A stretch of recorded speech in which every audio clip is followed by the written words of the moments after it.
दे धडक बेधडक आपल्या परिसरातील ताज्या घडामोडी, घटना, समस्या, विविध क्षेत्रातील सर्वदूर बातम्या पाहण्यासाठी लोकशक्ती लाईव्ह न्यूज चॅनलला सबस्क्राईब करा आणि नोटिफिकेशन मिळवण्यासाठी बेल आयकॉनला प्रेस करा.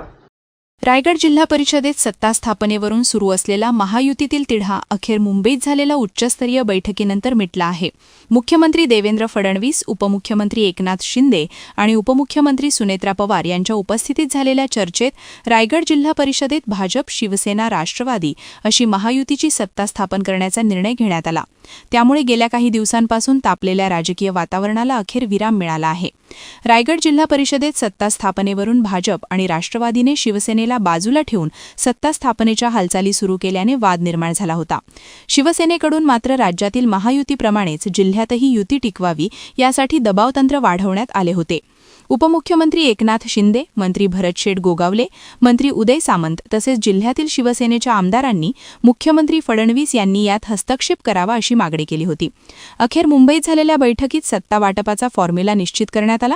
त्यानुसार रायगड जिल्हा परिषदेच्या अध्यक्षपदाचा पहिला 1.25 वर्षांचा कार्यकाळ भाजपकडे राहणार असून उपाध्यक्षपद शिवसेनेकडे जाणार आहे. त्यानंतर पुढील 2.5 वर्ष शिवसेनेला अध्यक्षपद देण्यात येणार असून उर्वरित कालावधीत राष्ट्रवादीला संधी मिळणार असल्याची माहिती समोर आली आहे. यासोबतच जिल्ह्यातील पंचायत समित्यांमध्येही महायुतीतील पक्षांमध्ये पदांचे वाटप करण्यात येणार आहे.